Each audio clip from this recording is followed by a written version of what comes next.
Radhe Radhe everyone. आज की video में हम जानेंगे कि बहुत सरल तरीके से हम लड्डू गोपाल जी की छठी कैसे मनाते हैं। तो देखिए, जब बच्चे का जन्म होता है उसके छठवें दिन छठी मनाई जाती है। भगवान श्री कृष्ण जी का जन्म दिवस इस वर्ष हमने 16 अगस्त के दिन मनाया था, तो 21 अगस्त के दिन हमें छठी मनानी है। अब छठी का पूजन हम कैसे करेंगे वो आज की वीडियो में मैं दिखाने वाली हूँ।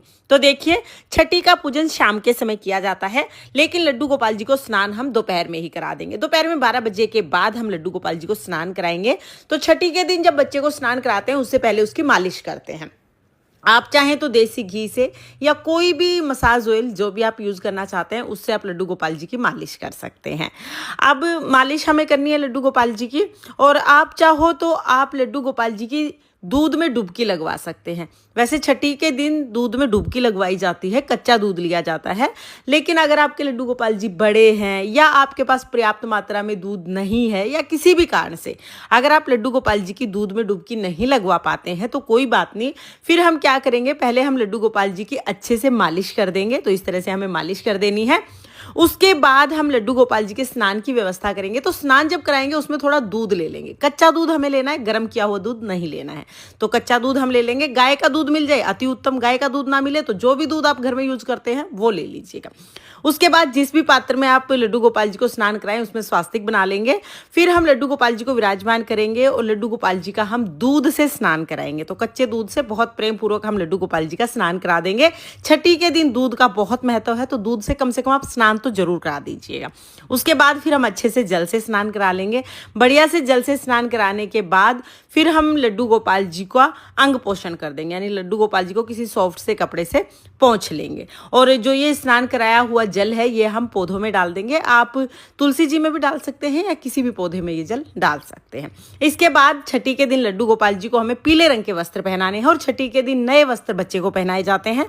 तो नए वस्त्र पहनाइए। बहुत सारे कमेंट्स आ रहे हैं कि पीले रंग के वस्त्र ना हो तो क्या करें। पीले रंग के वस्त्र नहीं है तो कोई बात नहीं, जो भी आप वस्त्र पहना रहे हैं उस पे पीला हल्दी का टीका लगा लीजिएगा। थोड़ी हल्दी लगा दीजिए, वस्त्र पीले हो जाएंगे। इसके बाद हमें नजरिए जरूर पहनाने हैं।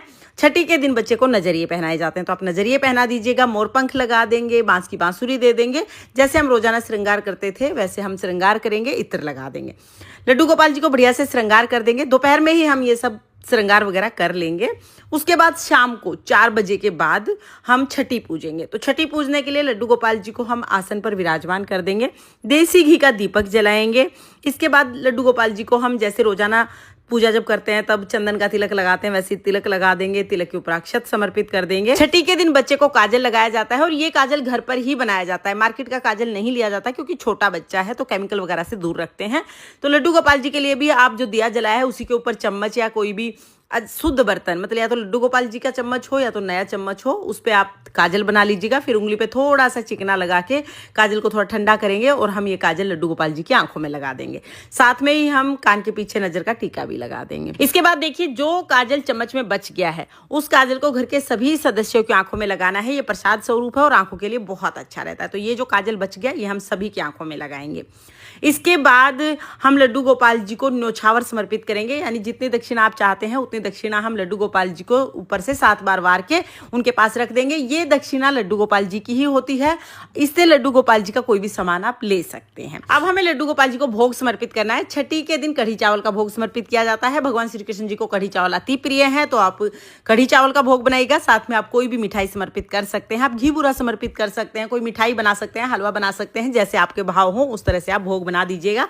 कढ़ी चावल का भोग जरूरी है। फिर जल समर्पित कर देंगे। भोग समर्पित करने के बाद थोड़ी सी राई लेंगे, उसमें नमक डालेंगे और लड्डू गोपाल जी के ऊपर से 7 बार वार के इसको अग्नि में डाल दे। तो अग्नि के स्वरूप में हमने दिया जलाई रखा है, दिए में इस राई को हम डाल देंगे। तो नून राई कर देंगे, मतलब नजर उतार देंगे भगवान की। तो यहाँ पर लड्डू गोपाल जी की हम नजर उतार देंगे। इस तरह से छठी पूजने के बाद फिर हम भगवान श्री कृष्ण जी की आरती करेंगे। तो जो दिया हमने जलाया है उसी से हम बहुत प्रेम पूर्वक आरती कर लेंगे। आरती करने के बाद अपने सीधे हाथ में थोड़ा सा जल लेंगे और इस जल को हम चौकी के ऊपर से, यानी जहां भगवान श्री कृष्ण जी बैठे हैं, जहां सारा सामग्री हमने चढ़ाई है उसके ऊपर से 2 बार वार के हाथ जोड़ लेंगे। इस तरह से हमें छठी का पूजन करना है। और पूजा करने के बाद छठी के दिन हमें अपने लड्डू गोपाल जी को झूला जरूर झुलाना है। अगर आपके पास झूला पहले से है घर में तो आप उसमें झुला दीजिए, नहीं तो आप कहीं पर भी साड़ी या कोई कपड़ा या रस्सी टांग के झूला बना सकते हैं, उसमें लड्डू गोपाल जी को झुला दीजिएगा। छठी के दिन बच्चे को झूला जरूर झुलाया जाता है, तो लड्डू गोपाल जी को आप झूला झुला दीजिएगा। इस तरह से बड़े सरल तरीके तरीके से हम लड्डू गोपाल जी का छठी मनाते हैं। देखिए, जिन लोगों के पास लड्डू गोपाल जी की सेवा है वो तो लड्डू गोपाल जी की छठी मनाएंगे ही मनाएंगे, लेकिन जिन लोगों के पास लड्डू गोपाल जी की सेवा नहीं है लेकिन वो जन्माष्टमी मनाते हैं, उनको भी भगवान श्री कृष्ण जी की छठी जरूर मनानी चाहिए। जन्माष्टमी के दिन भगवान श्री कृष्ण जी के जिस स्वरूप का उन्होंने पूजन किया था उसी का छठी के दिन भी उन्हें पूजन करना चाहिए और कढ़ी चावल का भोग चढ़ाना चाहिए।